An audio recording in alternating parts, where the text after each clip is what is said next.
Hi, and welcome to a Sober Girls podcast. My name is Sherry, and I am your host. Every Wednesday, we get together and we talk about our journey in sobriety, what we used to be like, what happened, and what we are like now. I've been sober for over 10 years now, and I realized that one of the biggest mistakes I ever made was just putting the plug in the jug and not drinking. I never took care of my emotional sobriety, did my step work, or was fully involved in the program until it was almost too late. This is my story, my experience, strength, and hope, and what life is like for me on a daily basis as a recovering alcoholic and addict. I am so glad that you are with me, and now, let's get into it.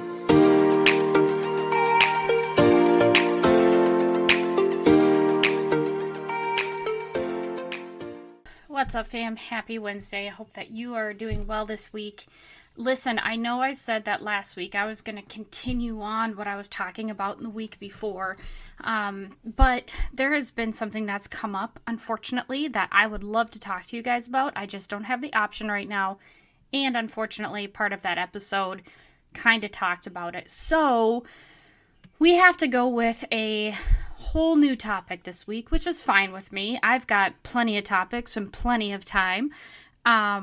I have definitely got more time than I bargained for, which is also more than okay.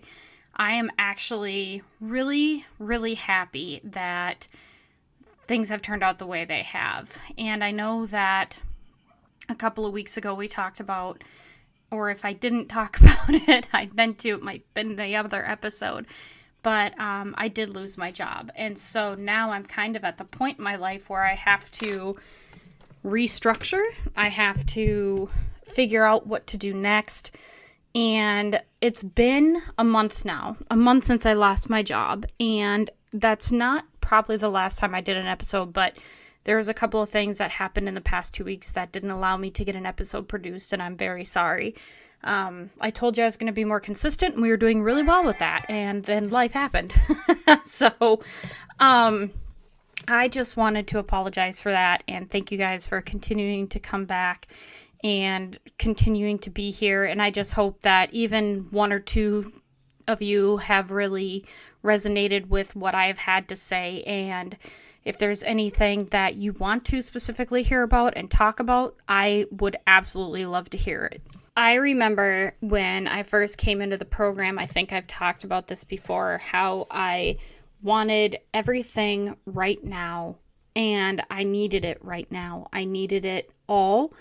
And when I came into the meetings, I remember seeing people getting chips. And I think on day one, I got obviously I got my white chip. And I remember seeing other people get like 5 years, 4 months, 10 years. And as I went to more meetings, I saw that more people had more chips. And I remember thinking to myself, my God, I want all of those. And the problem wasn't that I wanted 10 years of sobriety and 25 years of sobriety. I was hurting so badly that I wanted all of that sobriety right now. I wanted all of that, if you want what we have right now. I wanted the relief, and I wanted to be successful in sobriety. If any of you know me, either by listening to this, know me in real life, you know that I am a competitive motherfucker. And I absolutely don't like to lose. And that's not a bad thing. It's also not a great thing when you need to really truly understand that life is going to happen on life's terms. You know, we talked about acceptance. We talked about things that happen when we are quicker to accept them in the way they are. But what I don't talk about nearly enough is the fact that I need to slow down. I need to slow down. I need to do things right, and I need to do them the way that the program says, the way that my sponsor says. Doing things on my own has only gotten me so far, and this last hiccup in my life is a huge suggestion that I definitely was not working the program. losing my job was probably one of the most humble things that has happened to me. It was a really good thing, and we will circle back to why I lost my job and everything like that, and the consequences of that. But at this time, what I'd really like to focus on, in the last episode, we talked about acceptance. And I really realized by losing my job in the weeks since then, in the months since then, that there were so many behaviors that I did not see leading up to that moment. And there were so many things that I didn't understand at that point that were happening. I refused to ask for help. I refused to admit that I was in trouble.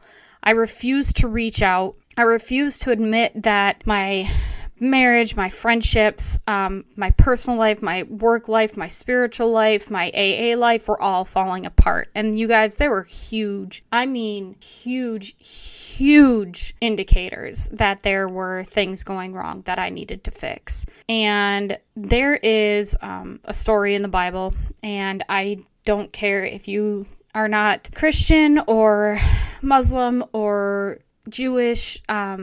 This is not specifically to promote any type of faith or religious organization. This is just my story and how I relate to it. I've been listening to a pastor named Stephen Furtick quite a bit, because when this happened, I reached out to one of my best friends and I was like, I don't know what to do. And she said, anytime that you are feeling separated from God, get into the Word. And so I've been doing that. I've been a lot more pragmatic with AA. I've been a lot more pragmatic with getting into the Word. And there's a story of Jacob and Esau. And Jacob was a runner. Jacob always went 100 miles an hour. And he never really slowed down. He never slowed down. He continued to blow through. You know how, like, you have stop signs? I don't know why I'm asking you what a stop sign is, like you're stupid or something, but either way, there's stop signs, obviously, right? And then there's the flashing lights that you slow down for. That can be red or can be yellow, depending on where they're at. If they're by a fire station, or emergency medical services station. But in the story, Jacob kind of blows through all the stop signs, right? He makes it to where he needs to go. He does what he needs to do. He does not, however, go without strained relationship. And it's very, very evident in the text. And one day an angel came down, and the angel actually his tendon close to his hip and popped his hip out of the socket. And it's not because God wanted to hurt Jacob. God was trying and quit blowing through all the stop signs and quit blowing through all the yellow flashing lights. Basically, like, if you're going to do this, there's going to be consequences to your actions. Sure, it's going to look good on the outside that you're being blessed and that you're doing all the right things. You are accomplishing your goals, but look at how you're accomplishing your goals. Look at what you're doing to get there. Look at what is happening in front of you. Look at your family. Look at your sons. He raised sons, and then they didn't like the son that he had with Rachel, and so they threw him in a pit, and then they sold him into slavery. So, I mean, it's not like Jacob had the perfect family, but he didn't care. He didn't slow down because he was still working through God. And he thought as long as he was being blessed, as long as he was doing what God told him to, that was enough. And it was not enough, because he was forgetting the relationships. He was forgetting the most important things. And so, God touched the tendon, and his hip popped out of the socket, and he ended up walking with a cane the rest of his life. He got to where he was going, but he was going to limp getting there. And he was no longer going to run. He was no longer going to get there fast anymore. He wasn't going to have the ability to blow through the stop signs. He wasn't going to have the ability to stop at the flashing yellow lights or blow through the yellow lights. And I just thought that was so interesting, because I am one of those that I see a stop sign, definitely not as a suggestion, right? Like blowing through it is definitely illegal. But if there's no one around and I've sat there long enough and I've had to wait, I'm going. Like, fuck this shit. I've got places to be. I'm important. I don't really think I'm important, but in that moment, that's where my mind is at. And so I go. Or the yellow flashing lights, and I don't hear any sirens, and that's because there has been so many times that I've done that before without consequences. I kept getting lucky. I got cocky. I got confident. I don't even know about confident. Yeah, I got confident. I got confident in my cockiness, I think. And I definitely did my own thing whenever I wanted to. And remember, we talked about how consequences to our actions. And it doesn't matter if they're good or bad.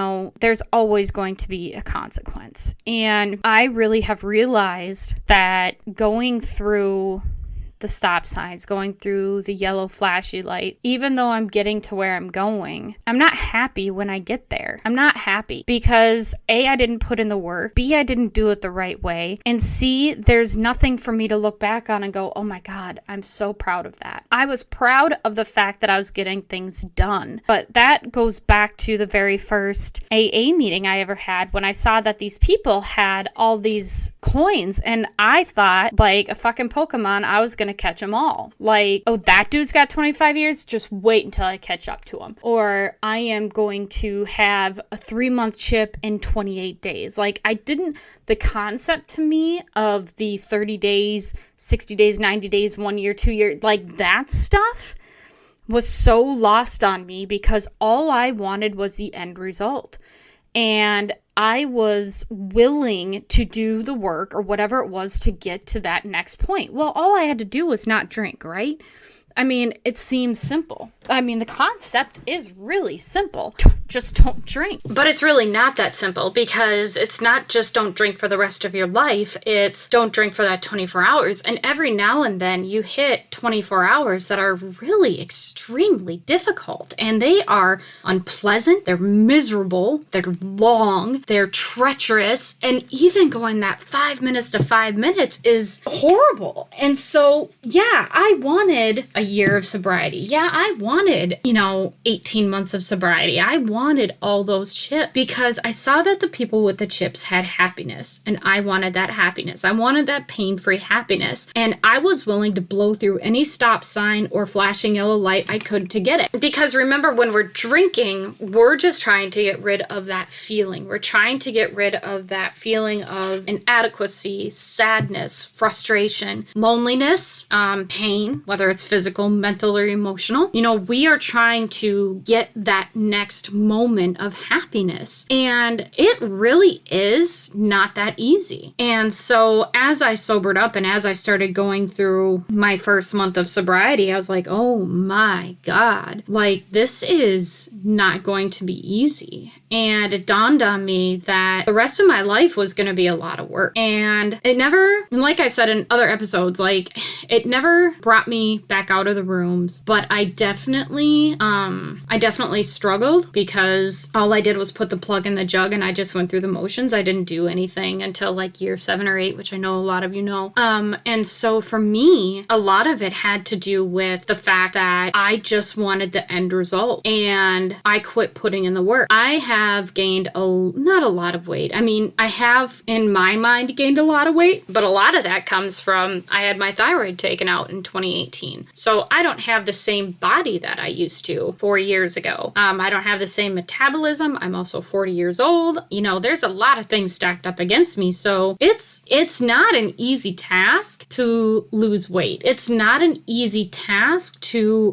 maintain weight because there's a lot that happens in my body and to my body that makes it difficult to work out and it makes it difficult to lose certain pounds. That being said, if I want those results, I have to work for them. And when I look at pictures of myself or when I see what I look like and I realize that, I'm not a size 1 or 2 anymore. I'm not a size 4 or 6 anymore. Like when I look at those and I see those, I'm like, oh God, I wish I could just snap my fingers and look like that again. Well, anything worth having isn't going to be easy. So if I really wanted that, I would find a way to make it happen. I would find a way to get my ass in gear and work out. Even if it's 5 minutes a day, it doesn't matter. I know for me, I have to start back at square one with a lot of things in my life because I regressed, and working out happens to be one of them. Obviously, in the past year and a half, it's been my emotional sobriety. I started over probably 8-9 months ago in my emotional sobriety.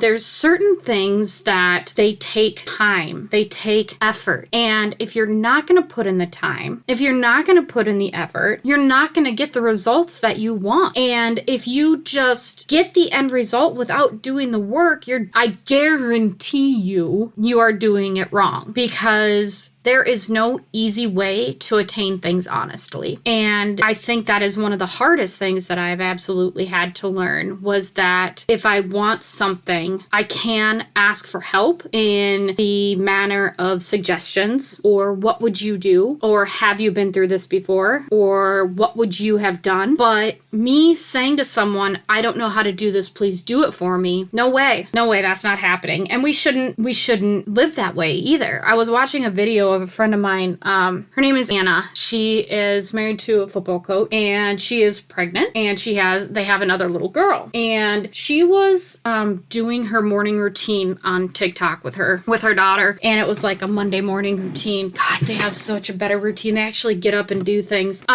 But she was doing the morning routine, and her daughter was in the dishwasher, and I'm like, oh, she's getting a cup for her milk or whatever, her juice. And as I watched the video, I was like, oh my God, she is actually doing the dishes. She's 2.5 years old, you guys. And here's Anna, like 8 months pregnant, bending over to try and help her, squatting down, trying to help her daughter get the dishes done. 2.5 years old, you guys. Woke up on a Monday morning, and after breakfast and got dressed, Mom said, we're gonna do chores around the house today. What? Like that is discipline. That is discipline, and that is teaching at a young age. And that is something that I definitely did not soak up and learn. And so for me, when I see things like that, when I see people working hard, when I see people getting the end result, it's because they're doing the work. And when I saw her daughter doing the dishes, I was like, okay, I got a few things to work on myself. And last week I was so sick, I was so out of it, you guys. My meds were messed up, and it was just really frustrating. So I really realized that there are times where God is going to slow me down, where my higher power is going to slow me down. And as much as I don't want to see it, as much as I don't want to deal with it, I do know that those things are for my betterment, because they do slow me down. They help me to look at things, which reminds me, I have to text my sponsor after this.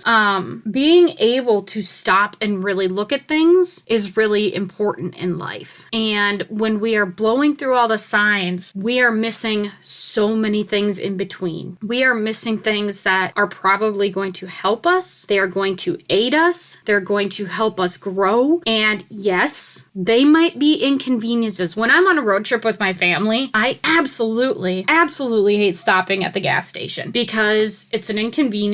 I don't have to go to the bathroom. There's nothing that I want, and that's going to shave at least a whopping 10 minutes off the time. So, that's a big deal. Like, really? We have to do this right now? So I get frustrated with the stops. But when I stop and when I go inside, I get a Coke, I get my favorite candy, maybe some chips, a chance to, move my legs a little bit. And I always find some of the most unique things when I stop at a gas station, whether it's in-state, out of town, or like out of state.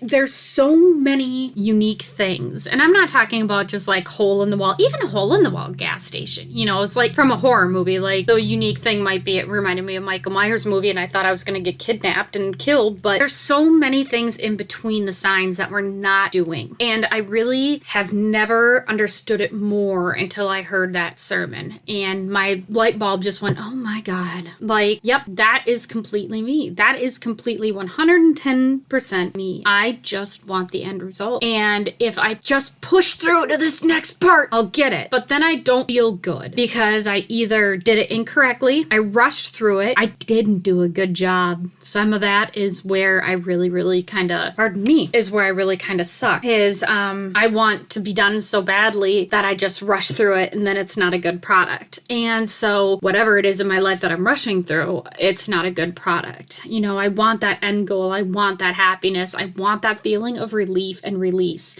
And it's like that in my relationships too. Like, I don't like confrontation. I don't like putting things out there that I know if I bring them up are going to hurt me. I don't like talking about the hard things because the hard things hurt me. I have so much trauma from all the hard things that I get really scared really quickly that if I bring it up, it's going to be a spiral for me. And I really feel like if I just ignore them and just blow right through the stop sign and go through the flashing lights, that I will just, we'll still get there. We're just going to sweep this under the rug and ignore it. And that's never the way it goes. Never, ever, ever. And then it comes back to bite you in the ass later. Oh, and it's an even bigger mess. So I guess for me, I've really been learning a lot about slowing down. And I'm no longer going to be running anywhere. I'm no longer going to be blowing through the stop signs because the things I'm doing in my life now really take a lot of time and thinking and prayer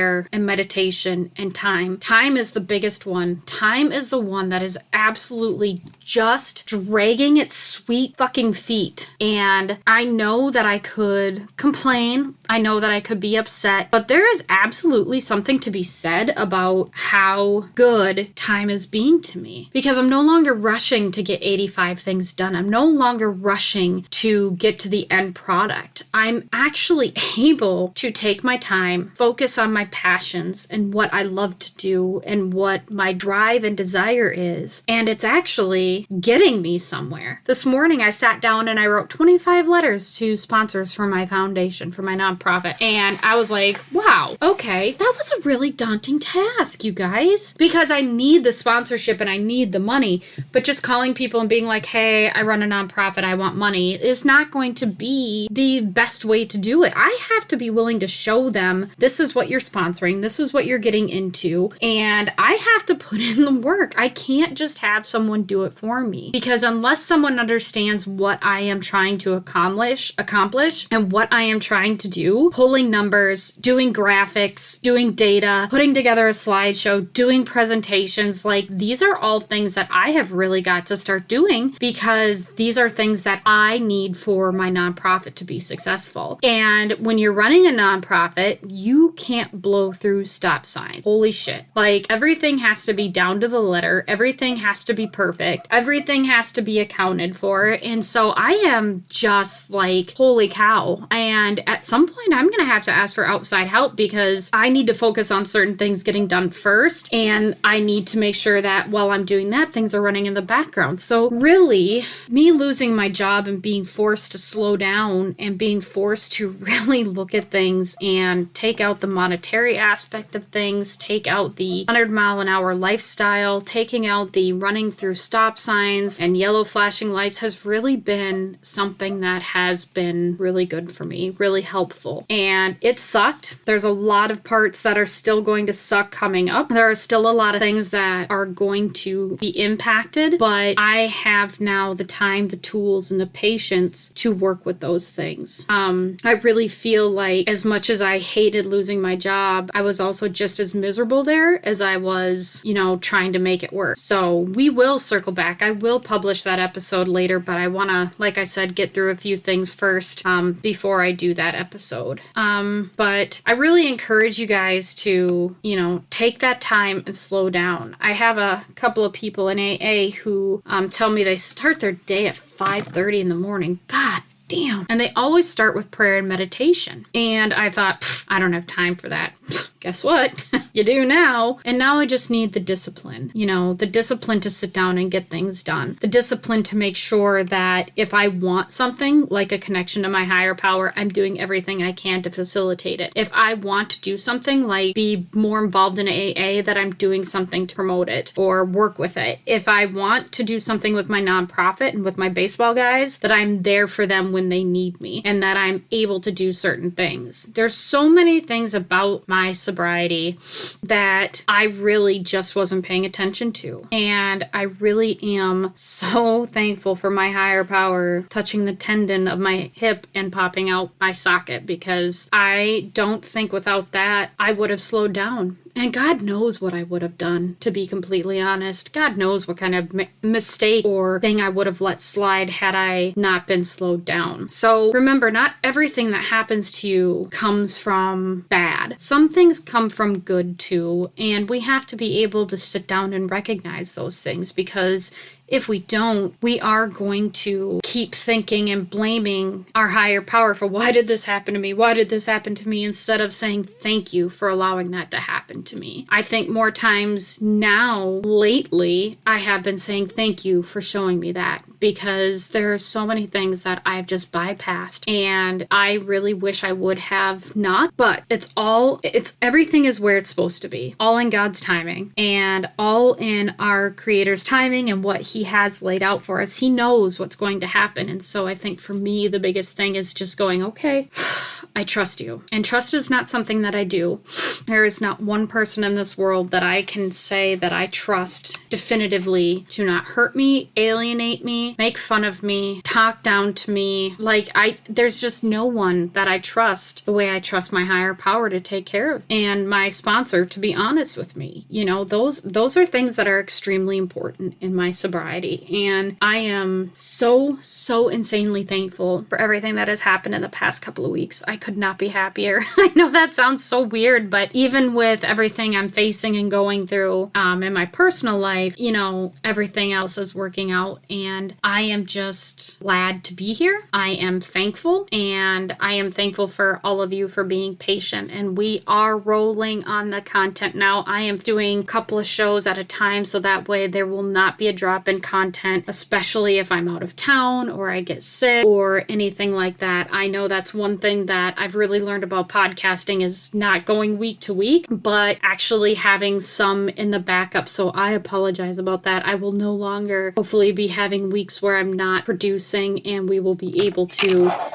meet every week. And I really could not be more thankful for my audience. 4,600 downloads, you guys. That is absolutely insane. We are almost to 5,000 downloads, and we are just barely over a year old. So thank you for all of that. Thank you for believing in me. Thank you for the kind messages and the emails. And I have some other fun stuff to share with you next week. So until then, be well, fam. Thank you for tuning in to this week's episode of a Sober Girls podcast. I hope that you heard something that resonated with you and that you can take with you for the next week until we meet again. You can find me on Instagram at a Sober Girls Pod. You can also follow me and friends at Sober City Movement on Instagram as well.